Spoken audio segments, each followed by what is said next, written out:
நம பார்வதிபதையே அரகர மகாதேவா. எந்நாடுடைய சிவனே போற்றி, எந்நாட்டவர்க்கம் இறைவா போற்றி. சிவா திருச்சிற்றம்பலம். சான்றோர் மக்களே, பெரியோர்களே, தாய்மார்களே, பக்த கொடிகளே, இப்பொழுது மணி 5 ஆகிறது. ஒரு மணி நேரத்தில் இந்த நிகழ்ச்சியை நாம் நிறைவு செய்வோம். இன்றைக்கு நாம் காண இருக்கிற பகுதி திருப்புவல்லி என்பதாகும். இது 13வது பதிகம். நமக்கு இது 17வது நிகழ்ச்சி. இன்றைக்கு பட்டினத்தாருடைய குரு பூஜை நாள். இன்னைக்கு பட்டினத்தார் குரு பூஜை நடத்தி கொண்டிருக்க வேண்டிய சென்னையில் ஆவணி உத்திராட நட்சத்திரம் நம்ம நடத்துகிறோம். ஆடி உத்திராட நட்சத்திரம் குரு பூஜை காவிரி பண்டத்தில் நடக்கும். அப்போ அங்கே கலந்து விடுவோம். எல்லாம் மனசில் நினச்சி பார்க்குறேன். இன்றைக்கி ஒரு உத்தமமான நாள். அதனால இன்றைக்கி இந்த நிகழ்ச்சியை நம்ம வச்சது. இன்றைக்கி உத்திராட நிகழ்ச்சி இன்றைக்கி நம்ம செய்வோம் பட்டினத்தார் குரு பூஜை என்று ஏற்பாடு செய்திருக்கிறோம். இது திருப்புவல்லி. இது பெண்கள் பாடுற பாட்டு தான். பல பகுதிகள் இப்பொழுது நம்ம பாடுற பாட்டுகள் பூராவே பெண்கள் பாடுகிற பாட்டாகவே, அதுவும் விளையாட்டோடு சேர்ந்து பாடுகிற பாட்டாக அமைந்திருக்கிற காட்சியை பார்க்கிறோம். நம்ம நிகழ்ச்சியில் இன்றைக்கி மழை பெய்யுது. இது ஒரு அதிசயம். பூவுக்கு மழை அதிகம் முக்கியம் அல்லவா? அதனால் இன்றைக்கி இயற்கையாக மழை பெய்கிறது. இந்த வர்ண பகவானுக்கும் நம்முடைய வணக்கத்தை தெரிவித்துக் கொண்டு இந்த நிகழ்ச்சியை நாம் தொடங்குவோம். திருப்பூவல்லி. பூ கொய்கிறது பெண்கள் மாயா விஷயம்னு சொல்வார்கள். அதான் நம்முடைய மாயங்கள் நீங்குவதற்காக நாம் பூ கொய்து சாமிக்கு போட்டு வணங்குறது அப்படின்னு மாயாவல்லி விஷயம். பூவல்லி.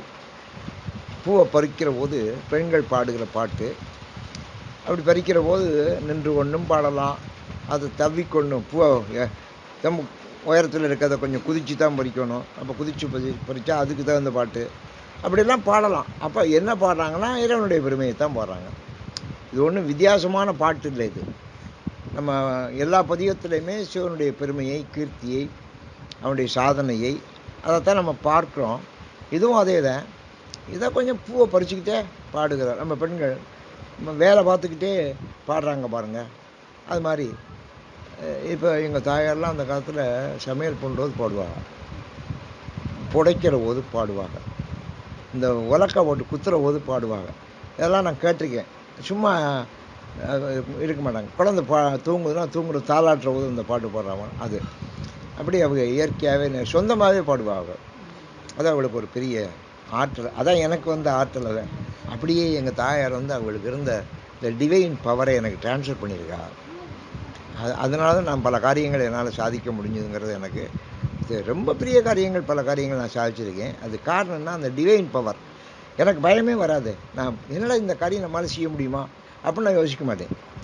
நம்மளால் ஏன் முடியாது அப்படின்னு தைரியமாக போவேன். அதுக்கு கடவுள் நமக்கு துணை செய்வார். அது மாதிரி ரொம்ப உயரத்தில் இருக்க பூவெல்லாம் பறிப்பாங்களாம் அந்த காலத்தில். அதை எந்த பூவை சாமிக்கு படைக்கணும்னு சொல்கிறான். பூ கட்டினா நம்ம கை கட்டினதெல்லாம் பறிக்கிறோம். மரத்து மேலே ரொம்ப உயரத்தில் இருக்கும் பூ கோட்டுப்பூன்னு பேர். கோடுன்னா மரம்னு அர்த்தம். கோட்டுப்பூ, கோடுன்னா கிளை, மரம். அந்த உயரத்தில் இருக்க கோட்டுப்பூ. நிலப்பூனா நிலத்தில் இப்போ நம்ம செடியெல்லாம் வச்சு பறிக்கிற பாருங்க, நிலப்பூ. நீர்ப்பூன்னு சொல்கிறது. நீர்ப்பூங்கிறதுனா தாமரை, அல்லி, குவளை, இதெல்லாம் நீர்லேயே பூத்துருக்கோம். அப்புறம் கோட்டுப்பூ மரத்தில் பூத்துருக்குது. கொடிப்பூ கொடியில் பூத்துருக்குது பூ. இப்படி 4 வகையான பூ சொல்கிறேன். இந்த பூக்களை பறித்து கட்டி சாமிக்கு போடணும். இந்த பறிக்கிறது கொஞ்சம் கஷ்டம்.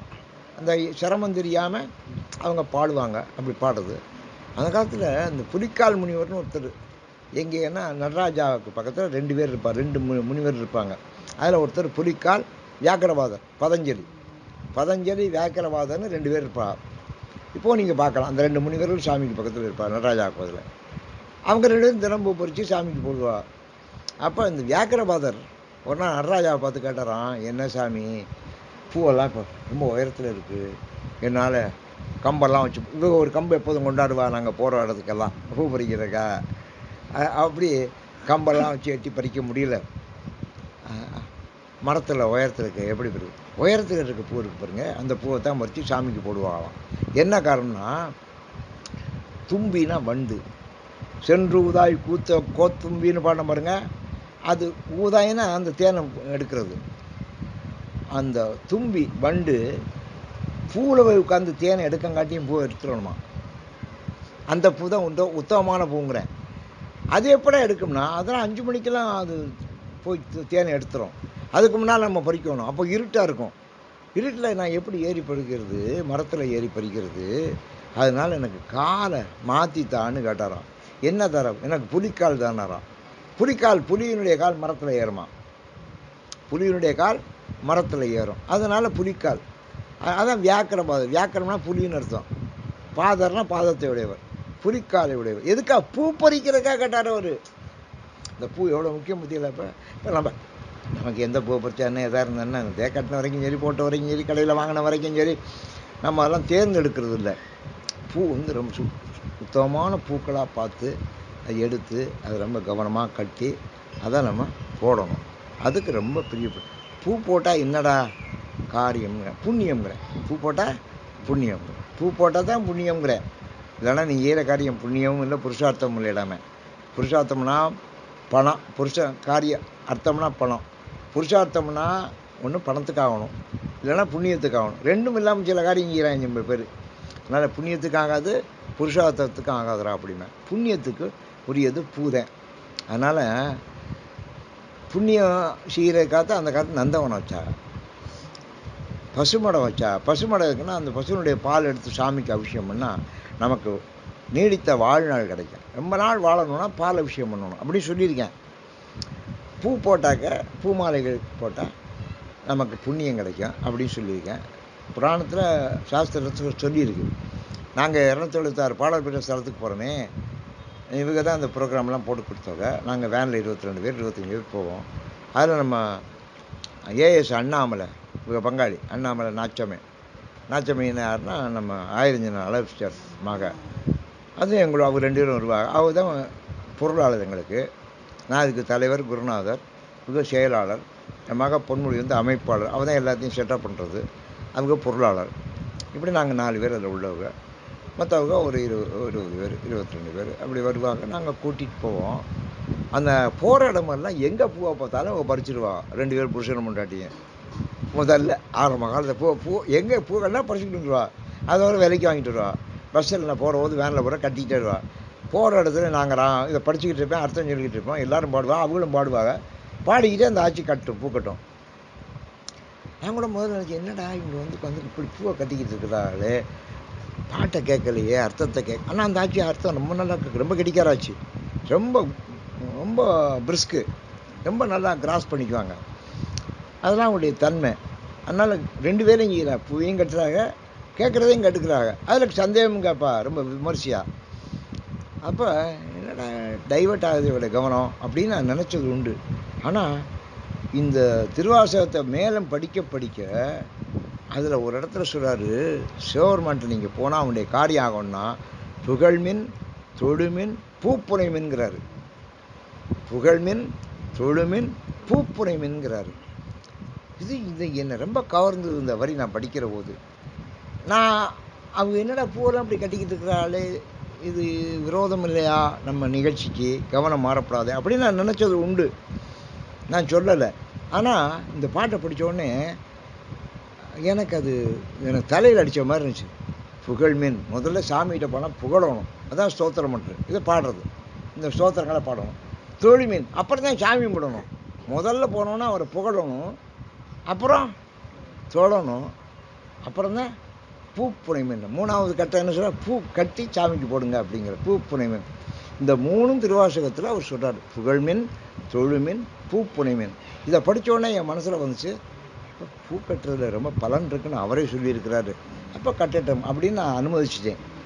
அப்புறம் அவங்கள பாராட்டி, எப்போ இந்த திருப்புவல்லி படித்த உடனே என் மனசில் போட்டு, ஆனால் அதுக்கு ஒரு பதிகமே எழுதியிருக்காரு, பூவல்லின்னு ஒரு பதிகமே எழுதியிருக்காரு. அப்போ அவர் எவ்வளோ முக்கியத்துவம் கொடுத்துருக்காரு அப்படின்னு அதெல்லாம் நம்ம புகழ்ந்து சொன்னேன். அவங்கள ரொம்ப நல்லா நீங்கள் கட்டுறிய, ரொம்ப நல்ல காரியம் செய்கிறீங்க, வர்றதே ரொம்ப நல்ல காரியம் செய்ய நீங்கள் தான் அப்படின்னு அந்த ஆட்சியை பாராட்டி சொன்னேன். எல்லோரும் பொம்பளைங்கெல்லாம் நீங்கள் தான் கற்றுக்கணுன்னு. அப்புறம் எல்லோரும் அவங்ககிட்ட போய் கற்றுக்கிட்டா. இப்போ என் மகள்லாம் அவன் தான் கற்றுக்கிட்டா. என் பேத்தி அந்த லட்சுமி கற்றுக்கிட்டுச்சு. எல்லாம் கட்டும் அவங்ககிட்ட கற்றுக்கிட்டு எல்லோரும் கட்டாருண்டா. பார்த்தா இப்போ நாங்கள் போய் பாடுற இடத்துல ஒரு 7-8 பேர் உட்காந்து கட்டிக்கிட்டு இருப்பா. பொம்பளை ஒரு 5 பேர் வரான்னு வச்சுங்க, பாதி பேர் கட்டிக்கிட்டு இருப்பா, பாதி பேர் பாட்டு கேட்டுக்கிட்டு இருப்பா, பாதி பேர் படிச்சுக்கிட்டு இருப்பா. அப்போ அந்த பூப்புனை மீனுக்கு அவ்வளோ முக்கியத்துவம் இருக்குங்கிறத நான் இதெல்லாம் படித்த ஏற்பாடு தான் உணர்ந்துக்கிட்டேன். நம்ம எத்தனை முறை படித்தாலும் அப்போல்லாம் மனசில் பதியலை. புகழ் மீன், தொழில் மீன், பூப்புனை மீன் போயிடுவோம். இப்போ நமக்கு நேராக பூவை கட்டிக்கிட்டு இருக்கா, நம்ம பாடம் சொல்லி கொடுத்துருக்கோம், அவங்க பூவை கட்டிக்கிட்டு இருக்கா, அதே பண்ணலாமா, இது மனசு மாறுமே அப்படின்னு நினைக்கிறேன் நான். ஏன்னா ஒரு கல்விங்கிறது என்ன சொன்னால், கல்வி வந்து கவனமாக கேட்கணும். அப்போ நம்ம கல்வி கொள்கைக்கு விரோதமாகல இருக்குது. இப்போ நம்ம கல்வி தான் நடத்திக்கிட்டு இருக்கோம் அப்படி. அப்புறம் தான் என் மனசு வந்துச்சு, ஏன்னா கல்வியே சாமிக்கு தானே. கற்றதனால் ஆய பயனன்கொள் வாலறிவன் நற்றாழ்தோழாரனின்னு வள்ளுவர் சொன்னார். அப்படி திருவடியை வணங்குறதுக்கு தான் நம்ம படிக்கிறோம். நம்ம படிக்கிறதுனால இப்போ என்ன நான் படிக்க வந்திருக்கிறது, நீங்களாம் சாமியை கும்பிட்டுக்கிட்டு இருக்கேன்னா சாமி கும்பிட்றதுக்கு தானே படிக்கிறது. அதனால் நமக்கு அந்த கொள்கையே நமக்கு புரியாமல் இருந்தது. அப்போ இதெல்லாம் என்னுடைய வாழ்க்கையில் ஏற்பட்ட அனுபவங்கள். அதனால் இந்த திருப்புவல்லியை நான் ரொம்ப விரும்பி படிப்பேன், சொல்லுவேன். அப்படி திருப்புவல்லி பூவை ஒரு ஒரு பெண்ணா, வள்ளின்னா பெண்ணுன்னு அர்த்தம், வள்ளின்னு அதுதான் வள்ளின்னு எழுதுவா, வள்ளின்னு சொல்கிறாங்களா, அதெல்லாம் வள்ளி தான். அப்போ பூவல்லி, பூவை ஒரு பெண்ணாக கருதி அதை பாடுறாரு. எல்லா பெண்கள்லாம் சேர்ந்து பாடுறாங்க. அது சிவபெருமானுடைய பெருமையை பாடுறவன். இணையார் திருவடி எந்தலை மேல் வைத்தலுமே துணையான சுற்றங்கள் அத்தனையும் துறந்தொழிந்தேன் அணையார் புனல் தில்லை அம்பலத்தே ஆடுகின்ற புனையாளன் சீர்பாடி பூவல்லி கொய்யாமோ. 20 பாட்டு. நீங்கள் எந்த பாட்டை பிடிச்சாலும் இந்த முதல் பாட்டும் கடைசி பாட்டும் ரொம்ப முக்கியமாக இருக்கும். எந்த பதியத்தை நீங்கள் எடுத்தாலும் முதல் பாட்டும் கடைசி பாட்டும் ரொம்ப முக்கியமாக இருக்கும். நீங்கள் விருந்தில் பாருங்கள், முதல்ல ஸ்வீட்டு தான் இப்போ அல்வா தான் இன்றைக்கி வைக்கிறா இல்லையா. சாப்பாட்டில் பாருங்கள், கடைசியாக பாயசம் தான் கொடுப்போம், கடைசியாக பாயசம் கொடுப்போம். அதெல்லாம் ஒரு இனிமையான ஒரு தொடக்கம் முடிவாக இருக்கணும்னு நம்ம நாட்டில் நினைக்கிறது. அது மாதிரி பாட்டு புலவர்களும் அப்படித்தான் அமைப்பார்கள். இந்த பாட்டில் பாருங்கள், இந்த கொள்கையை பூரா இந்த பாட்டில் சொல்லிட்டாரு. அதாவது இந்த பாட்டினுடைய நோக்கம் என்ன, கொள்கை என்ன, அவ்வளவு சொல்கிறேன். இணையார் திருவடி என் தலை மேல் வைத்தலுமே. சிவருமா என் தலையில் ஒன்றாந்து அவன் திருவடியை வச்சுட்டார். வைப்பாரா? கிடைக்குமா? அது எவ்வளோ பெரிய பாக்கியம். அது நம்ம தலையில் வச்சார். அவருடைய திருவடியை கொண்டாந்து நம்ம தலையில் வச்சார். அவர் நம்மளை ஈர்த்தன்னை ஆட்கொண்ட எந்தை பெருமானேன்னு பாடினார் ஆரம்பத்தில். அப்போலாம் அவன் ஈர்த்து தன் பக்கம் சேர்த்துக்கிட்டாருங்கிறத, அப்புறம் உபதேசம் பண்ணாருங்கிறத அப்படி தான் சொன்னார். இப்போ அவர் 2 திருவடி, இணையார் திருவடினா 2 திருவடி, 2ஐயும் கொண்டாந்து தலையில் வச்சார். 2ஐயும் கொண்டாந்து தலையில் வச்சார். 2 திருவடியும் தலையில் வைக்கிறதுங்கிறது சாதாரணம் இல்லை. எங்களோட ஒரு ஆட்சி, மீனாட்சி ஆட்சின்னு கோயம்புத்தூர், அவங்க 500 செட்டியாரில் சேர்ந்தவங்க. அவங்க கொஞ்சம் பேர் தான் இருக்காங்க அந்த ஜனங்கள். அவங்க சென்னையில் அவங்க பிள்ளைகள்லாம் தொழில் பண்ணிக்கிட்டு இருக்காங்க. அந்த ஆட்சிக்கு 100 வயசு இப்போ தான் ஆச்சு. ஆனால் நான் அந்த காலத்தில் இந்த ராமேஸ்வரத்தில் காசிக்கு பாத யாத்திரை போயிட்டு வந்த உடனே அந்த புஸ்தகம் வெளிவந்துச்சு. அது 35 வருஷத்துக்கு மேலே ஆச்சு, 39 வருஷம் ஆச்சு. அது வெளிவந்த உடனே அந்த ஆட்சி எடுத்து படிச்சிருக்காங்க, வாங்கி படிச்சிருக்காங்க. அவங்க அந்த ஆட்சி எப்படின்னா, என்னை விட ஒரு 15 வயசு மூப்பு. இப்போ எனக்கு 85 வயசு, அவளுக்கு 100 வயசு. இப்போ தான் காலமானா. அவங்க என்னோட 15 வயசு மூப்பு. அவங்க காஞ்சி பெரியவருடைய சிஷ்ய. காஞ்சி பெரியவருக்கு இந்த ஆட்சியை நல்லா தெரியும். அவங்களுடைய நிகழ்ச்சிகள்லாம் இவங்க போவா. கர்னூலுக்கு போவார் அவர், இந்த ஆட்சி கர்னூலுக்கு போயிடுவா. அவ்வளவு பிரியம் அவர்கிட்ட, பெரியவரை ரொம்ப கொண்டாடுவா. ஆயத்திறந்தால் கற்பகம் கற்பகம்னு அவர் கற்பம்பால் தான் கும்பிடுவா. ஆயத்திறந்தால் கற்பகமா. அப்படி ஒரு ஆத்மாவை பார்க்க முடியாது. பரமாத்மான்னு நான் சொல்லுவேன் அந்த ஆட்சியை. அவ்வளோ பார்க்கவே ஒரு லட்சணமாக இருப்பாள், மகாலட்சுமியாக இருப்பாங்க. ரொம்ப பண்பாடுன்னா உயர்ந்த பண்பாடுங்க. அப்படிலாம் ஒரு மனித பிறவியை பார்க்க ரொம்ப கஷ்டம். நான் பார்த்த பிறவிகளில் அது ஒரு பரமாத்மா. அவங்க என் புஸ்தகத்தை படிச்சுட்டு அவங்க பையன்கிட்ட சொல்லியிருக்காங்க, ஐயா ஹர்ஷோ ஐயா வந்தாக்க அவங்கள நம்ம வீட்டுக்கு கூப்பிட்டு வரணும், நம்ம பாத பூஜையெல்லாம் பண்ணணும், பூர்ணம்பமெல்லாம் எடுக்கணும் அப்படின்னு சொல்லிட்டுருக்காங்க. அந்த பையன்கிட்ட எதுக்காக இதெல்லாம் பண்ணணும்னு கேட்டிருக்காங்க. இல்லை, அவர் போன அந்த புஸ்தகத்தை நான் படித்தேன், அதெல்லாம் நம்ம போய் பார்க்கணுன்னு இருக்குது. ஆனால் நம்மளால் நடக்க முடியாது. அவங்கள நம்ம ஒரு கார் எடுத்துகிட்டு நம்ம போவோம். காரில் அவள் கூட்டிகிட்டு போய் நமக்கு எல்லாம் காட்டணும். அவங்க அதுக்கு அவங்ககிட்ட உத்தரவு கேட்கணும், அனுமதி கேட்கணும். அதுக்காக நம்ம மட்டும் கூப்பிட்டு வரணும்னு சொல்லியிருக்கா. அவங்க சரி நம்ம அவங்க எப்போ வரான்னு பார்ப்போம், கூப்பிட்டு வரோம். அவங்க பத்திரிக்கையில் பார்த்தா நான் 3 நாளைக்கு பட்னத்தா திருவிழா இந்த டயம் பட்னத்தா திருவிழாவுக்கு வர்றேன் தலைமாங்கிற நடத்துறேன்னு பத்திரிகையில் வந்து செய்தி. இதை அவங்க படிச்சுட்டு அவங்க பையன் பாலசுப்ரமணியம் போயிருக்காரு. அவர்கிட்ட சொல்லி டேய் ஐயா வர்றாங்க, போய் இன்னைக்கு போய் அவங்க வந்தாலும் உடனே கூப்பிட்டு வந்தேன்னு ஃபோன் பண்ணேன். அங்கேருந்து அவங்க இடத்துல நம்ம இடத்துக்கு வர்றதுக்கு 1 மணி நேரம் 1.5 மணி நேரம் ஆகும். அவங்க இடத்துலேருந்து நம்ம இடத்துக்கு வர்றதுக்கு காரில் 1.5 மணி நேரம் பிரயாணம் பண்ணிட்டார். அன்றைக்கி 2வது நாள், எங்களுடைய நிகழ்ச்சியினுடைய 2வது நாள் அவர் வந்துட்டார். வந்தவுடனே முடிக்கிற நேரம் நிகழ்ச்சி முடிச்சு ராத்திரி 8 மணி நிகழ்ச்சி முடிச்சோன்னே என் பாதத்தில் ஒரு 1000 ரூபா வச்சு பழமெல்லாம் வச்சு கும்பிட்றாரு, பாதகாணிக்க வச்சு.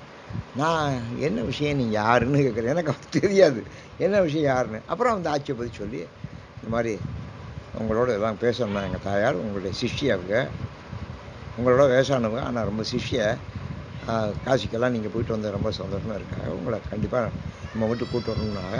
எதுக்குன்னு சொல்லலை, உங்கள் பாதம் நம்ம வீட்டில் படணுங்கிறாங்க. நீங்கள் எப்போ வரீங்களா? அப்போ நான் கூப்பிட்டு போகிறேன் அப்படின்னாரு. மணி 8 அங்கே முடிச்சுட்டு விடுதிக்கு புறப்பட்டுக்கிறோம். எப்போ வர்றீங்க? நீங்கள் வரவோ நான் கூப்பிட்டு போகிறேன்னாரு. அப்போ என் பக்கத்தில் ராகவன் எங்களோட காசிக்கு நடந்தவர். அவர் என்னார், அரசோ அவர் கூப்பிட்றது ரொம்ப விருப்பமாக கூப்பிட்றாங்க, நீங்கள் போகிறதுன்னு சொன்னால் இப்போவே புறப்பட்டுருங்க. இப்போ புறப்பட்டா தான் 1.5 மணி நேரம் நீங்கள் பிரயாணம் பண்ணி அவங்க வீட்டுக்கு போகலாம். அப்புறம் நாளைக்கு உங்களால் போக முடியாது, நாளைக்கு நீங்கள் ட்ரெயினுக்கு போயிடுவீங்க முடிஞ்ச உடனே. அதனால நீங்கள் இப்போயே போகிறதுனா இப்போ போயிடுங்க, இல்லைன்னா வரல அடுத்த வருஷம்னு சொல்லிடுங்க அப்படின்னு. அப்போ இப்போவே போமானார். சரின்ட்டு உடனே போய் காரில் ஏறி உட்காந்துட்டோங்க. நானும் ஆட்சியும் போய் உட்காந்து கூப்பிட்டு போய் அவங்க 9 மணிக்கு போய் ஃபோன் பண்ணி சொல்லிட்டாரு. சொன்னோன்னே அவங்க பூர்ணகமெல்லாம் தயாராக வச்சுக்கிட்டு இருக்கு. அவருக்கு சொந்தக்கார பூரா நிற்கிறா, அந்த ஆட்சியை நிற்கிது. பூர்ணகம் வச்சு என்னை கூட்டிகிட்டு போகிற அவங்கள போனால் அவங்க பெரிய பங்களா அது மேவட்டு கூட்டு போனாங்க. அங்கே பெரிய ப்ரேயர் ஹால் இருக்குது, சாமி கும்பிட்றாங்க. அவ்வளோ அருமையான சாமான் வச்சு சாமி தினமும் பிரார்த்தனை சிவ பூஜை. உடனே என்னை தீபம் காட்ட சொன்னாங்க. தீபமெல்லாம் காட்டினேன். அப்போ தான் என் காலில் விழுந்து கும்பிட்டு, ஐயா உங்கள் புஸ்தகத்தை படித்த ராமேஸ்வரம் காட்சி நடைப்பயணம், எனக்கு அங்கெல்லாம் போகணும் போல் இருக்குது, நடந்து போகணும் போல் இருக்குது, எனக்கு நடக்கிறதுக்கு வயசு இல்லை, அதனால் தயவு செஞ்சு நீங்கள் காரில் எங்களை கூட்டிகிட்டு போய் அதெல்லாம் காட்டணும், நம்மகிட்ட கார் இருக்குது, காரில் போகணும், அதுக்கு நீங்கள் உத்தரவு கொடுக்கணும், நீங்கள் எப்போ கூப்பிட்றோம் நாங்கள் வர்றோம், இதுதான் என்னுடைய கோரிக்கை அப்படின்னு கீழே விழுந்து கும்பிட்டு கேட்டாங்க. நான் அப்போ சொன்னேன், எனக்கு மறுக்க முடியல. நான் எதையும் அவளை எளிமையாக ஒத்துக்கிறது இல்லை. ஒத்துக்கிட்டா நடத்தணுமே. நான் எஸ்ன்னு சொல்ல மாட்டேன், சொல்லிட்டேன்னா செயல்படுத்துவேன். இதுதான் என்னுடைய கொள்கை. நீங்கள் கேட்குற பெரிய காரியம், இதுக்கு நான் இன்னொரு திட்டம் போடணும். ஏற்கனவே ஒரு திட்டம் போட்டு நடந்து போயிட்டு வந்துட்டோம், இன்னி ஒரு திட்டம் போடணும், 2வது திட்டம். ரொம்ப கஷ்டம். இருந்தாலும் நீங்கள் கேட்குறதும் என்னால் மறக்க முடியல. நான் ஒத்துக்கிறேன், கொள்கை ரீதியில் ஒத்துக்கிறேன். இது எப்போ போகிறது என்னங்கிறலாம் உங்களுக்கு நான் பிளான் பண்ணி அப்புறம் சொல்கிறேன். நான் உங்களுக்கு தேதி சொன்னேன்னா அந்த தேதியை நீங்கள் கன்ஃபார்ம் பண்ணிடணும், மாற்றிடக்கூடாது. அதுபடி நீங்கள் ஒத்துக்கிட்டால் நான் இதுக்கு ஒத்துக்கிறேனே. சரி நீங்கள் எந்த தேதி சொல்கிறோம் அந்த தேதிக்கு நாங்கள் வரோம்னா சரின்னு வந்துட்டேன். அதுக்கப்புறம் நான் சொன்னேன், இன்னொரு 6 மாதத்துக்கு இடையில இதுக்கெல்லாம் தேதி கொடுக்க முடியாது, ஏன்னா நான் வரிசைக்கு ப்ரோக்ராம் கொடுத்து வச்சுருக்கேன் அப்படின்னு சொல்லிட்டேன். வந்து அப்புறம் ப்ரோக்ராம் பண்ணியிருந்தேன். அப்புறம் இவளுக்கு தேதி நிர்ணயம் பண்ணக்கூடிய காலகட்டம் வந்துருச்சு. அதை ப்ரோக்ராம் போட்டு அவங்களுக்கு ஒரு 20 நாள் பிரயாணம் போயிட்டு வர்றாப்புல, காரிலே போயிட்டு வர்றது அப்படின்னு சொல்லி தமிழ்நாடு, கர்நாடகா, ஆந்திரா, மகாராஷ்டிரா, மத்திய பிரதேசம், உத்தரப்பிரதேசம் 7 மாகாணம், 40 புண்ணிய நதிகள், அப்புறம் மேற்கு தொடர்ச்சி மலை, அப்புறம் நடுவில் இருக்க விந்திய சாத்புரா மலைகள், பிரம்மாண்டமான காடு, ராமர் அது வழியாக வந்தால் தான் அது வழியாக தான் நம்ம போகிறோம். நிறைய விலங்குகள், இவ்வளவு பிரச்சனைகள் இருக்குது, இது தாண்டி நம்ம போகணும். சரின்னு சொல்லி அதுக்கு ஒரு ப்ரோக்ராம் போட்டு அனுப்புனேன். அதை உடனே கன்ஃபார்ம் பண்ணாங்க. அதுபடிக்கு அவங்க அப்புறம் அந்த காரு, அவங்க ஒரு கார் வந்தால் இங்கே என் தங்கச்சி எங்கள் பிரித்தா மக தையல் நாயகின்னு, அப்புறம் அதுவும் அண்ணன் நாங்களும் வர்றோம் அப்படின்னு சொல்லிச்சு. அப்புறம் அது ஒரு கார் எடுத்துக்கிடுச்சு. அவங்க ஒரு 4-5 பேர் அவங்க குடும்பத்தார், இவங்க ஒரு 4-5 பேர் குடும்பத்தார். அதெல்லாம் நாங்கள் போனோம். அதை அப்படியே ஒரு புத்தகம் எழுதியிருக்கேன், ராமேஸ்வரம் காசி காரில் பயணம்னு. அதுக்கப்புறம் அதுக்கு அடுத்த புத்தகம் ராமேஸ்வரம் காசி விமான பயணம்னு ஒரு புத்தகம் வந்திருக்கு.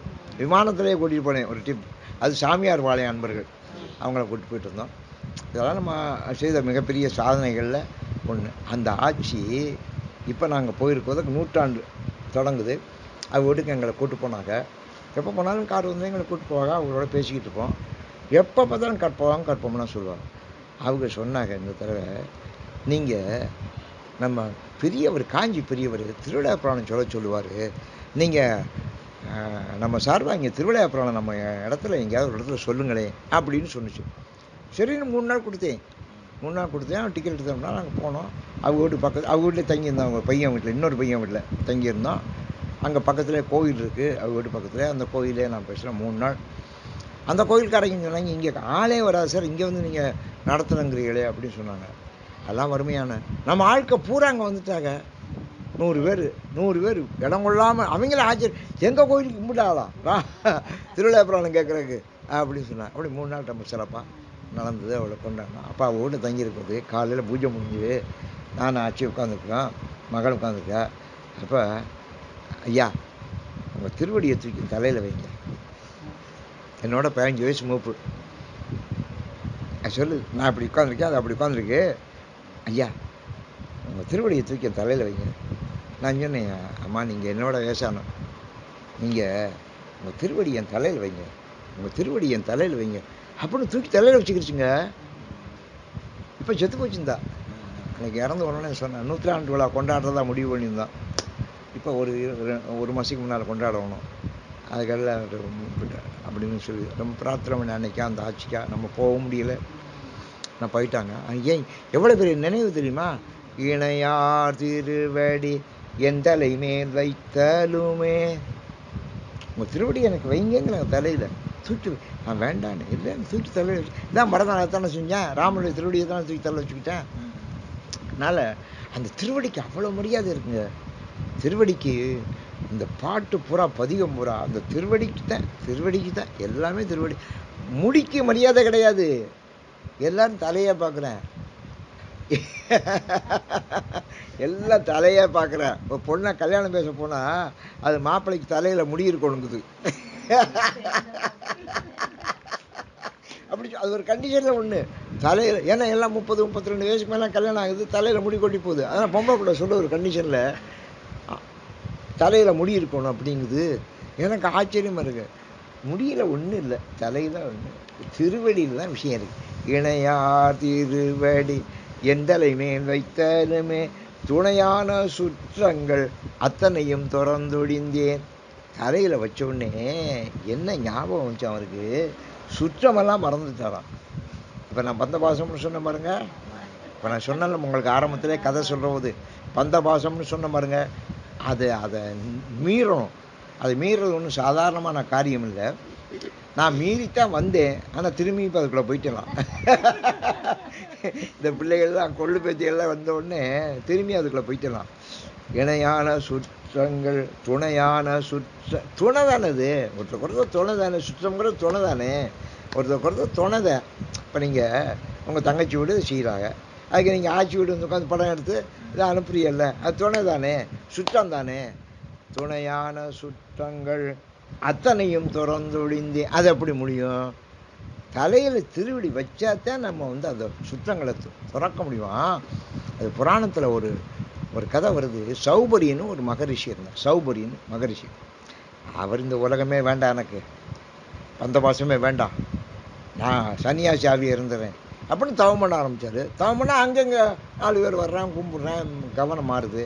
அதனால் கடலுக்குள்ளே போயிட்டா ஒருவே வரமாட்டேன் அப்படின்னு கடலுக்குள்ளே போய் தவம் பண்ணாராம். கடலுக்குள்ளே தவம் பண்ணி வந்தேன். சௌபரின்னு பேர், அவன் பேர், அந்த மகரிஷி பேர். தவம் பண்ணுறது காட்டுக்குள்ளே போய் தவம் பண்ணுவாங்க. இப்போ நான்லாம் வீட்டுக்குள்ளே தவம் பண்ணுறேன், நான் காட்டுக்குள்ளே போகலை. ஆனால் அவன் காட்டுக்குள்ளே போய் தவம் பண்ணுவாங்க. இவர் கடலுக்குள்ளே போய் தவம் பண்ணாராம். காட்டுக்குள்ளே இருந்தால் கூட நமக்கு கொஞ்சம் இடைஞ்சலாக இருக்குது அப்படின்னு கடலுக்குள்ளே பண்ணலாம். 50 வருஷ காலம் கடலுக்குள்ளே இருந்து தண்ணி மூச்சு அடக்கி தவம் பண்ணிக்கிருக்காரு. ஒரு நாள் கண்ணை திறந்தாராம் கடலுக்குள்ளே. அவருக்கு முன்னால் மீன் குஞ்சுகளாக போகுதான். மீன்னா ஒரு தாய் தகப்பன் மீன், அது போகுது. அதுக்கு பின்னால் அவனுடைய மகள்லாம் போகுது. அதுக்கு முன்னால் பேரம்பேத்தி போகுது, கொள்ளு பேரம்பேத்தி போகுது. இப்படி ஒரு 300-400 குஞ்சு போகுது. அவர் பார்க்குறாரு, அட என்னடா இவ்வளவு சுற்றம் இருக்குதுக்கு, இந்த 2 குஞ்சுக்கு இவ்வளவு சுற்றம் இருக்குது, இவ்வளோ பிள்ளைகள் பிறந்திருக்கு, மீன் குஞ்சு இவ்வளோ பெரிய குடும்பம் இருக்கு, நமக்கு ஒரு குடும்பம் இல்லையே, பொண்டாட்டி இல்லை, பிள்ளை இல்லை, பேரம் இல்லை, பேத்தி இல்லை. இது என்னடா வாழ்க்கை, என்னடா தவம், நம்ம தவம் பண்ணி என்னடா பண்ணோம்? நம்ம கல்யாணத்தை பண்ணிக்க வேண்டியதான். இந்த மாதிரி சுற்றங்கள் நமக்கு வேணும். எவ்வளவு சுற்றம், அதுக்கு முன்னால் 300 போகுது, எவ்வளவு சுற்றம் போகுது, பார்க்கவே எவ்வளோ ரம்மியமாக இருக்குது. நம்ம அவ்வளோ இழந்துட்டோமே, நமக்கு சுற்றம் வேணும்னு நினச்சாராம் ஒரு ரிஷி, மகரிஷி, கடலுக்குள்ளே. அதனால் கடலை விட்டு தவத்தை விட்டு வெளியே வந்துட்டாராம். வெளியே வந்து எங்கே போய் கல்யாணம் பண்ணுறது? பொண்ணு வேணுமே, 50 வயசில் ஏன் பண்ணுங்க, 30 வயசில் தரமாட்டேங்க. எங்கே போய் 50 வயசில் கல்யாணம் பண்ணுறது? இவர் எங்கெங்கேயோ ட்ரை பண்ணாராம், ஒன்றும் கிடைக்கலையா, பொண்ணு கிடைக்கலையா. அப்போ மாந்தாதான்னு ஒரு ராஜா இருக்கேன், இந்த ராமர் வம்சத்தில் பிறந்தவன், மாந்தாதான்னு பேர். அவன் அரசாள்றான், அவனுக்கு 50 பொம்பளை பிள்ளை. அவன் நினச்சானா, ராஜா நம்ம ராஜாட்ட போய் ஒரு பொண்ணு கேட்போம், நமக்கு வேண்டிய ஒரு பொண்டாட்டி தானே. அவன் 50 உள்ள பற்றி வச்சுருக்கேன், நம்ம ஒரு பிள்ளையை கேட்டால் ராஜா தரமாட்டானா அப்படின்னு இவன் நினச்சானா. நினச்சி மாந்தாவதாட்ட போனானா. மாந்தாவதாங்கிற பெரிய ராஜா தெரியும் அந்த காலத்தில். இந்த ராம வம்சத்தில் ராமனுக்கு முன்னால் பிறந்தவங்களில் மாந்தாதான் ரொம்ப பெரிய ராஜா. அவன் உடனே மகரிஷி வரணும், நீங்கள் உங்கள் பாதம் பட்ட ரொம்ப சந்தோஷம், நான் உங்களுக்கு என்ன செய்யணும்னா, இல்லைப்பா உனக்கு 50 பிள்ளை பெற்றிருக்க, நான் கல்யாணம் பண்ணிக்கணும்னு எனக்கு ஆசை வந்துருச்சு, உன் பிள்ளையில ஒரு பொம்பளை பிள்ளைய நான் கல்யாணம் பண்ணி கொடுக்கணும். அவனுக்கு தூக்கி வாரி போட்டுச்சான். என்னடா இந்த சென்னியாகி 50 வயசான ஒரு பாடு தாடி மீச்சமாக இருக்கார், இவர் ஒரு பிள்ளைய கேட்குற, எந்த பிள்ளைய நம்ம கொடுக்குறது, என்ன கொடுமையாக இருக்குது. ஆனால் மகரிஷிக்கு எப்படி மறுத்து சொல்கிறது?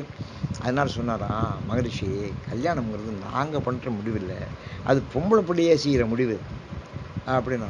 அப்போ பொம்பளை பிள்ளைய கேளு, எந்த பிள்ளை அப்படின்னா. அப்போ நான் பொம்பளை பிள்ளைய கேட்குறேன், எப்படி பொம்பளை பிள்ளை ஏதாவது உங்களை கல்யாணம் பண்ணிக்க பிரியப்பட்டால் நல்லா பண்ணித்தரேன்னு சொன்னாராம் வாக்கு.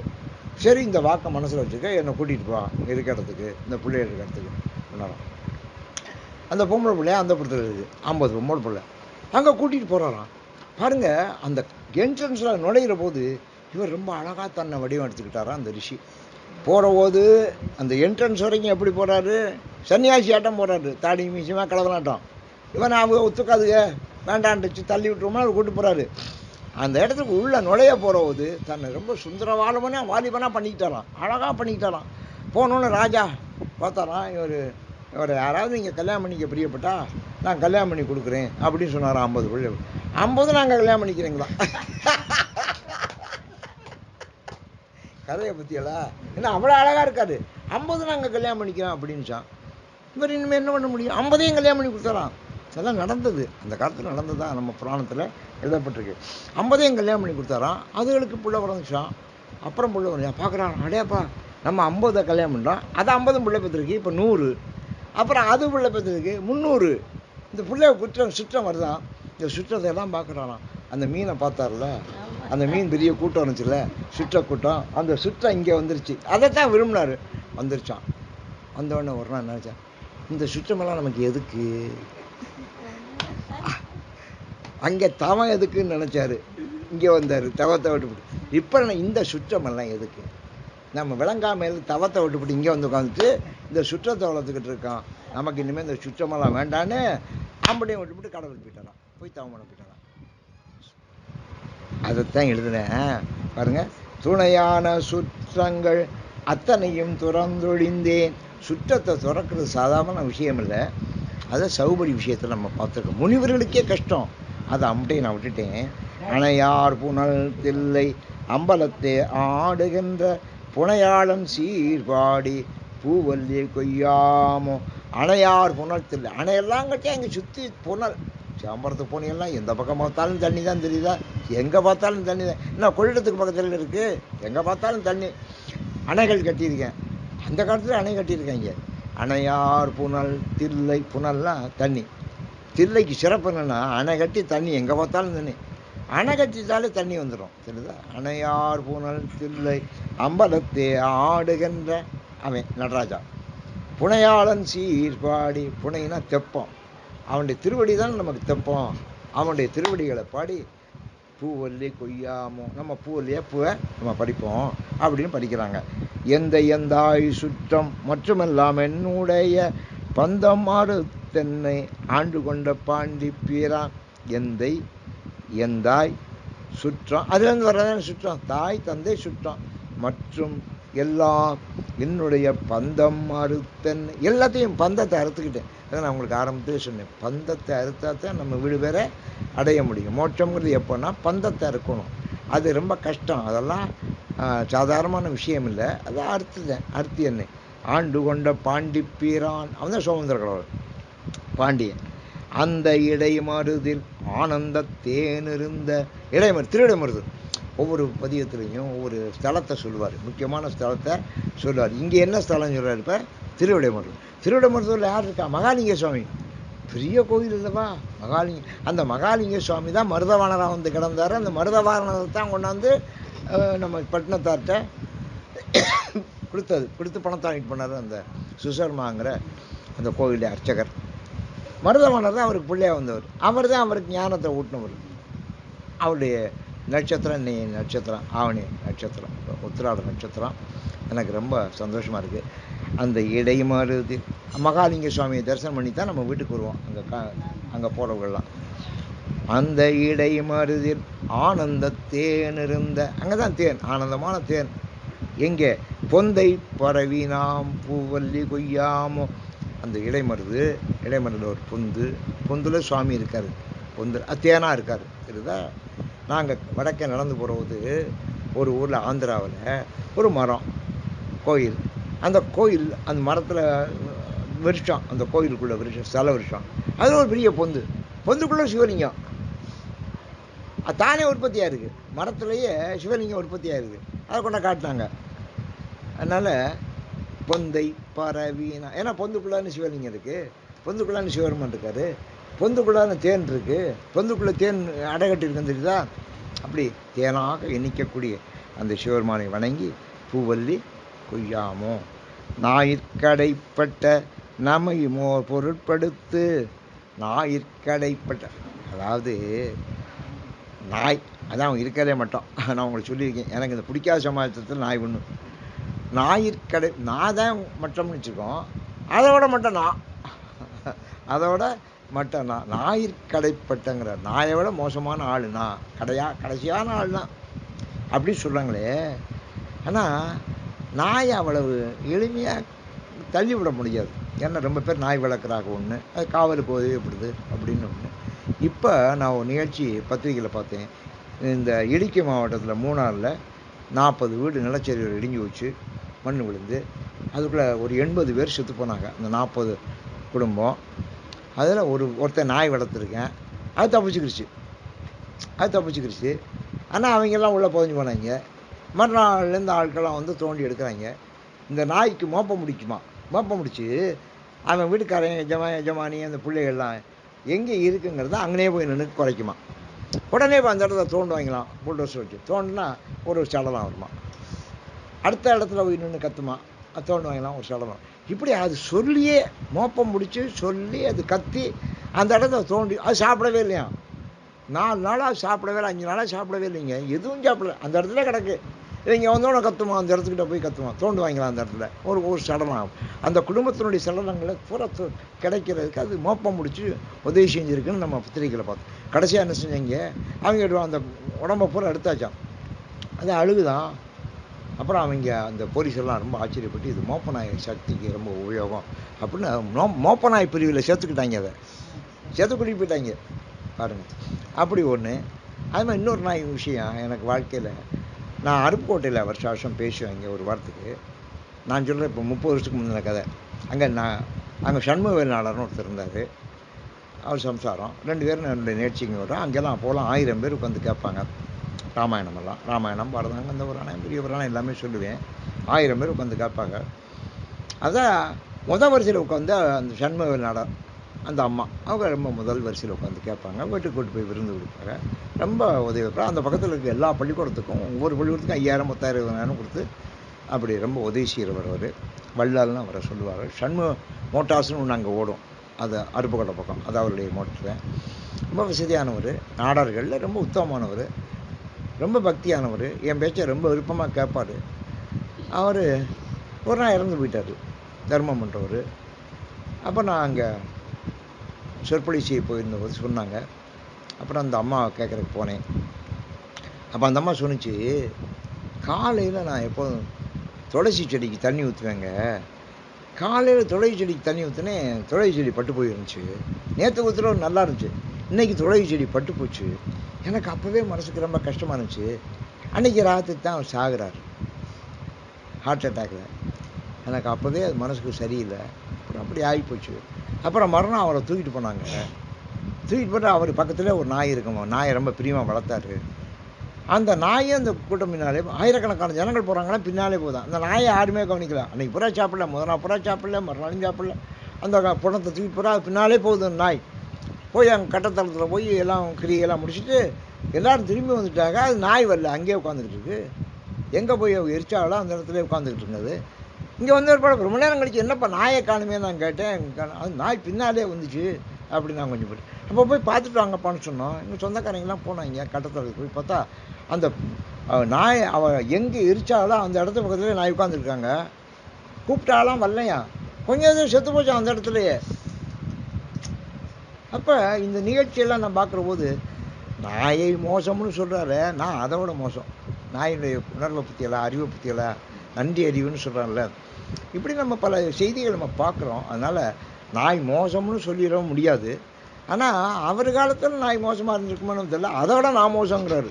நாயிற்கடைப்பட்ட நம்மையுமோர் பொருட்படுத்து தாயிற் பெரிதும் தயாவுடைய தம்பெருமான். தாயை விட உயர்ந்தவர் சிவபெருமான். நான் நாயை விட மோசம், அவன் தாயை விட உயர்ந்தவன். இவர் ரெண்டுது கம்பேர் பண்ணுறாரு. என்ன கம்பேர் பண்ணுறாரு, ஒப்பிடுறாரு. நாய் தான் இருக்கால மோசம், தாய் தான் இருக்கால உயர்ந்தது. உயர்ந்த ஒரு அடையாளத்தையும் காட்டணும், தாழ்ந்த அடையாளத்தையும் காட்டணும், தெரியுதா? அதனால் நாய் தாழ்ந்தது, தாய் உயர்ந்தது. தாயை விட உயர்ந்தவே சிவபெருமான். அவன் எனக்கு அருள் செய்தான். நான் நாயை விட மோசமானேன், எனக்கு வந்து அவன் அருள் செய்தான் அப்படிங்க சார். அந்த காலத்தில் ஒரு 2 எல்லையும் சொல்லுவாங்க. திணை பனைன்னு திருக்குறள் வரும். திணை பனை.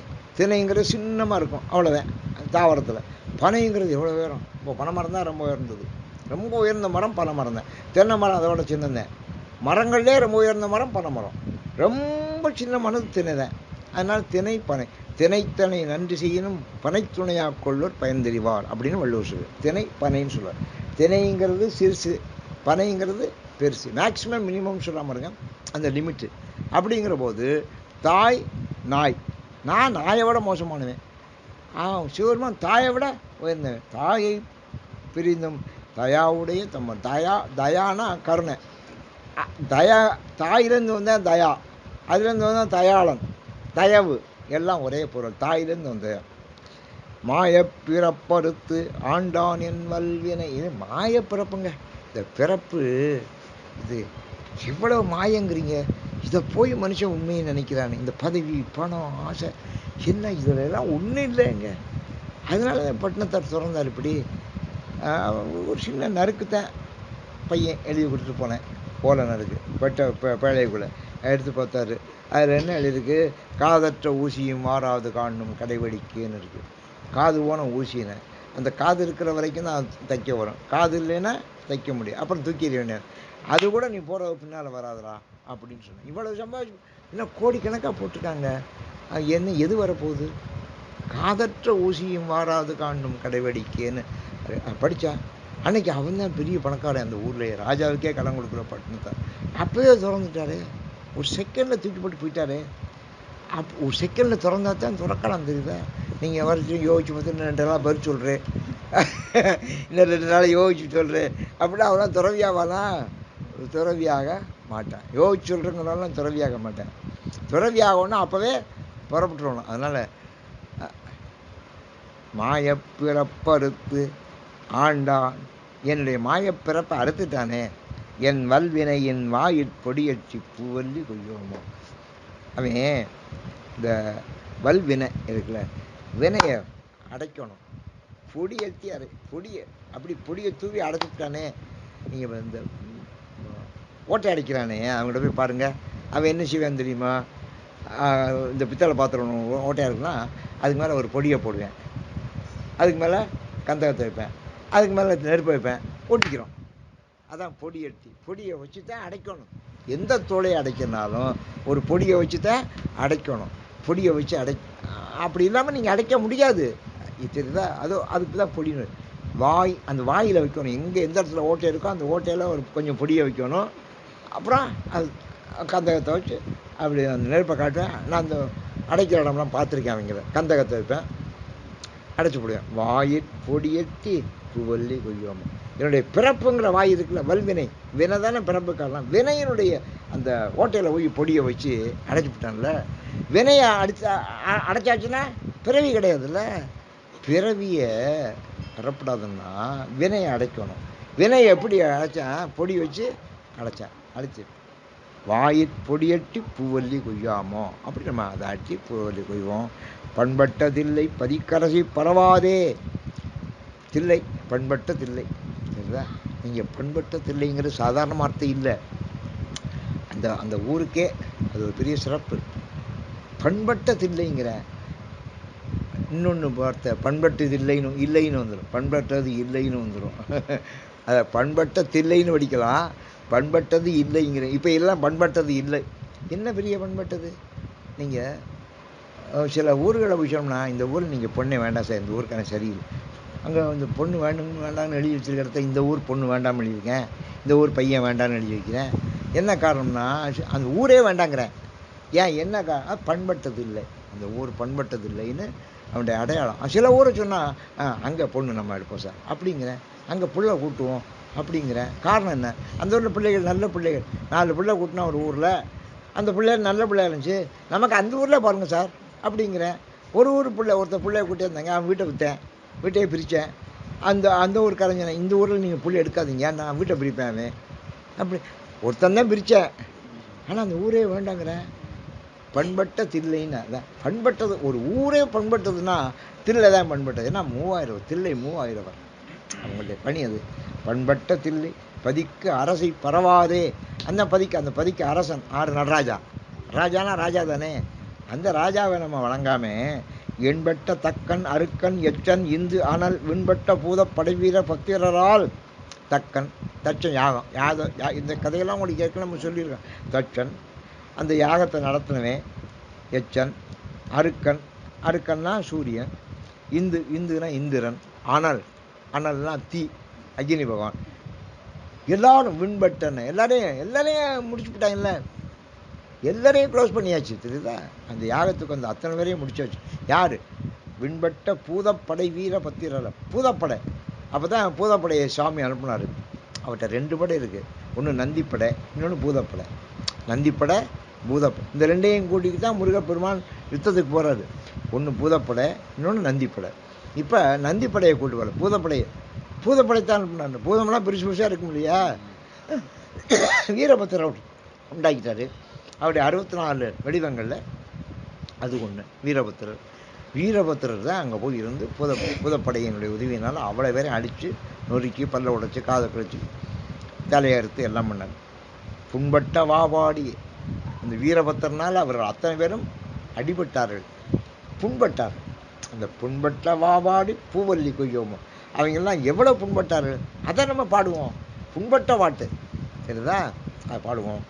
தேனாடு கொன்றை சடைக்கணிந்த சிவபெருமான் கொன்ற அதைத்தான் தலையில் அணிஞ்சிருக்கேன். சடைக்கணிந்த சிவபெருமான் ஊனாடி நாடி வந்து உள்புகுந்தான் உலகர் முன்னே நானாடி ஆடி நின்று ஓலமிட நடம்பையிலும் வானாடர் கோவுக்கே பூவல்லி கையோம். அவன் என்னுடைய ஊன் நாடி உயிர் நாடி உள்ளே வந்து உட்காந்துருக்கேன். அத்தகைய சிவபெருமான் வானாடர் கோ, தேவர்களுக்கெல்லாம் ராஜா. அவனுடைய பெருமையை நம்ம பாடி நம்ம பூ பறிப்போம். எரிமூன்று தேவர்க்கு இறங்கி ஏருள் செய்தருள். 3 தீ இருக்குது, தீயில் 3 தீ. அந்த 3 தீயை அவன் தான் படைச்சி கொடுத்தேன். அந்த 3 தீ இப்போ யாகத்துக்கெல்லாம் அந்த 3 தீ தான் எரியும். சரிதா? அந்த 3 தீயை கொடுத்து இறங்கி அருள் செய்தருளி சிரமூண்டரத்தன் திருப்புருவம் நெறித்தருளி. பிரம்மா, தக்கன், எச்சன் இவங்களுடைய தலையெல்லாம் எடுத்துட்டார்ல. சிரம் 3 பேருக்கு எடுத்து அப்படி எடுத்தவர் உருமூன்றுமாகி அவர் தான் பிரம்மா, அவர் தான் விஷ்ணு, அவர் தான் ருத்ரன். சரிதா? சிவபெருமான் தான் இந்த 3, அவரே 3 வடிவமாகி உணர்வரிதாம் ஒருவனுமே புறம் உண்டரித்தவா பூவல்லிகையோ. அவன் ஒருத்தன் தான், ஆனால் முப்புறத்தை எரிச்சவன். அவன் ஆள் ஒருத்தன் தான், ஆனால் முப்புறத்தை எரித்தான். முப்புறத்தை எரிக்கிறவங்களுக்கு சாதாரணமான விஷயம் இல்லை. நான் உங்களுக்கு ஏற்கனவே சொல்லியிருக்கேன். முப்புறத்தை எரித்தேன். அவனுடைய பெருமையை பாடுவோம். வணங்க தலை வைத்து வார்கடல் வாழ்த்த வைத்து. வணங்க தலை வைத்து நமக்கு தலையை எது கொடுத்துருக்கான்னா அவனை வணங்கணும். தெரியுதா? அவனை வணங்கலைன்னா இது தலை வச்சு பிரயோஜனப்பட்ட.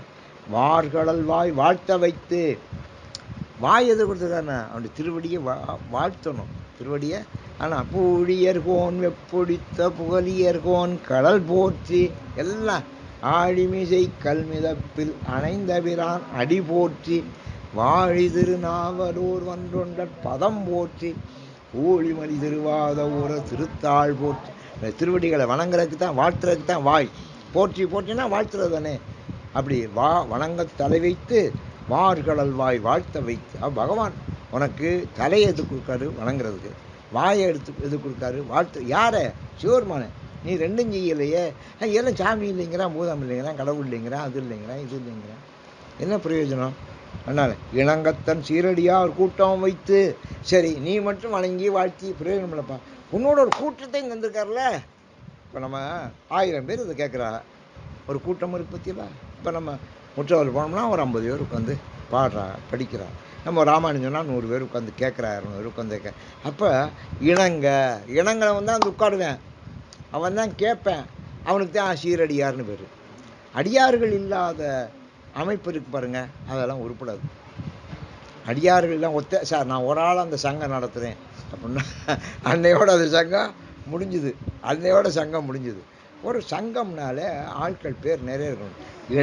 அவங்களாம் எப்படி இருக்கணும்? இணங்கி வரணும். அங்கே வந்து இது தேவைதானமே, இது என்ன சார் கொள்கையுமே, இது நடக்காது சார்மே, அன்னைக்கே மூடிட்டு போயிடுவாங்க. சில பேர் சங்கம் வைக்கிறதே சண்டை போடுறதுக்குலாம் இருப்பேன்.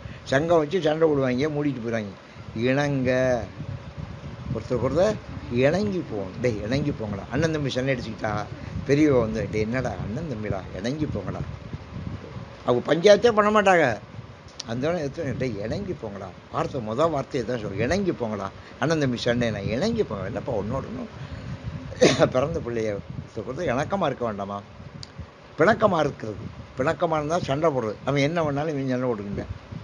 அது எப்படி எங்களோட பத்தியில் நீ நடக்கலாம்? அப்படிமே பத்தியில் எப்படி நீ தட்டியை வைக்கலாம்? பத்தியில் எப்படி அலமாரியை கொண்டாந்து வைக்கலாம்? அப்படிங்க. அப்படி உங்கள் வீட்டுக்கு வந்து இருந்தால் எங்கள் வீட்டு பத்தியில் வந்து எப்படி உட்காரலாம்? எங்கள் திண்ணையில் எப்படி உட்காரலாம்? அப்படிங்கிறேன். அந்த காலத்துக்கு தான் பார்க்கப்படாங்கிறது தான் ஒரே பார்வையில் ஒரே ஈகிள்ஸ் வியூவில் ஒரு வீடு கட்டினேன். தனித்தனியாக கம்பார்ட்மெண்டல் சிஸ்டம் கிடையாது இப்போ இருக்க மாதிரி. இப்போ எல்லாம் சோறு வச்சு அடைச்சி போட்டேன், அதுக்குள்ளே இருப்பேன். அடுத்த வீட்டுக்கு வர முடியாது. இப்போ இருக்க கம்பார்ட்மெண்டல் சிஸ்டம் இருக்கே, ஃப்ளாட் சிஸ்டம், அவன் வீட்டுக்குள்ளே அவன் இருக்கலாம், வெளியில் வர முடியாது. வெளியில் வந்தால் பத்தி சும்மா சின்ன பத்தி தான், தெரியுதா? அப்போ அப்படி இல்லை. நம்ம வீட்டை விட்டு நம்மளுக்குன்னு இருக்க ரூமை விட்டு வெளியில் வந்தோம்னா பத்தி ஊரா தெரியும், வள ஊரா தெரியும், திருந ஊரா தெரியும், வீதி ஊரா தெரியும். எப்படி கட்டியிருக்காங்கிறீங்க?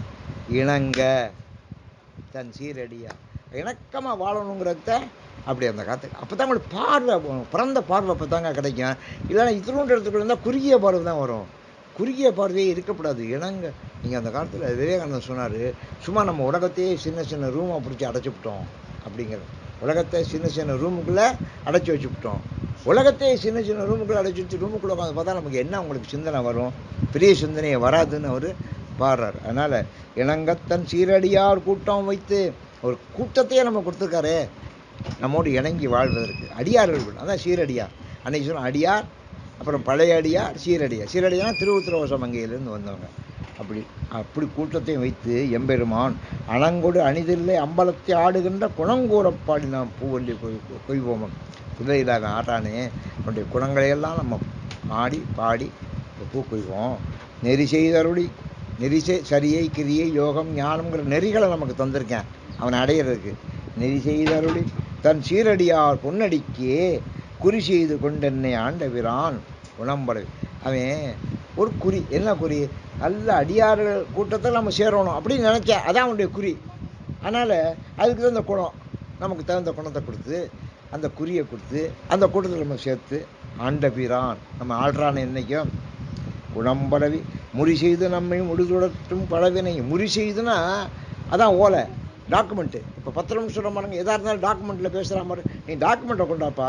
இப்போ பேங்கில் கடன் காட்டா அவங்கள்ட்ட இருக்க சொத்து, அதுக்கு டாக்குமெண்ட் கொண்டா, ஆடிட் ரிப்போர்ட்டுக்கா கொண்டா அப்படின்னு டாக்குமெண்ட் கேட்குற பாருங்க. அதான் முறி. பழைய காலத்தில் நம்ம வீட்டில் கல்யாணம்னா முறி எழுதுவாங்க. புள்ள கூட்டினா முறி எழுதுவா பத்திரிக்கையில்.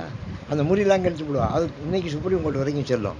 முறி செய்து அவன் அது மாதிரி ஒரு முறியை எழுதி வச்சுருக்கான் நம்மள்கிட்ட. எப்படி நம்மளை அவன் அடியாராக ஏற்றுக்கொண்டதா அதை முறி செய்து நம்மளை அடியாராக ஏற்றுக்கொண்டு முறி செஞ்சிருக்கான், தெரியுதா? முறி செய்து நம்மை முழுதுடற்றும் பழவினையை கிரி செய்தவா. அவன் நம்ம அடியாராக ஏற்றுக்கிட்டான்ல, பழவினையை தீக்கணும்ல. பழவினையெல்லாம் பழவினையை கிழிச்சதுனா நம்ம பிறப்பு கிடையாது. ஏன்னா முறி எழுதி வச்சுருக்கேன், நம்ம சேர்த்ததான் முறி எழுதி வச்சுருக்கேன். அதான் பட்னத்தார் சொல்லுவார், என்னையும் உன் பங்காளியில் ஒருத்தர் நான் எழுதிக்க அப்படிம்பாரு. அவர் பாட்டில் எழுதுவார், சிவருமானை பார்த்து பாட்டே அப்படி இருக்கணும், நீ என்னையும் உன்னுடைய அந்த ஓலையில் முடிப்பனை ஏட்டில் என் பேரையும் எழுதிக்க அப்படின்னு அவர் சொல்லுவார். அதான் அந்த பங்காளிகள் நம்ம பணத்திருப்பில் எழுதிக்க என் பேரையும் எழுது அப்படிங்கிறார் அவர். என் பேரையும் பணத்திருப்பில் எழுதப்பா. பணத்திருப்பு எப்படின்னா வரியாக இருக்கும். அது எது முதல் வருஷம் அதை தான் எழுதியிருப்பேன். இன்னைக்கு பணக்காரங்கிறக்கா அவனுக்கு மேலே எழுத மாட்டேன், பதவியில் இருக்காங்கிறக்கா மேலே எழுத மாட்டேன், அந்த வாரிசுப்படி தான்ப்பா வரும் அப்படின்பா. அதான் நமக்கு பணத்திருப்புக்கு பெரிய மனுஷன். அதனால் அந்த வரியாக எழுதுறியல்ல பணத்திருப்பு, அது என் பேரையும் எழுது, அப்படி என்னையும் எழுத வேண்டுவன்கிற அதான் முறி, அதான் பணத்திருப்பு. இதெல்லாம் முறிங்க, இதெல்லாம் டாக்குமெண்ட்டு. இதெல்லாம் என்ன அழகாக எழுதியிருக்காரு பார்த்தீங்களா. கிரி செய்தவா பாடி பூவல்லி கொய்யாமோ அவன் நம்ம பிறப்பே அறுத்துட்டான்ல. அதை பன்னாள் பரவி பணி செய்ய பாதமலர் என்ன ஆகும் சொன்ன வைத்த பெரியோன். பல நாளாக நான் அவனை பரவி பணி செய்தேன். பரவுறது வேற, பணி செய்கிறது வேறு. இப்போ நீங்கள் சொல்கிறீங்கள உங்கள் வீட்டில் ராமாயணம் பரவுறது, நீங்கள் தொண்டு செய்கிறது.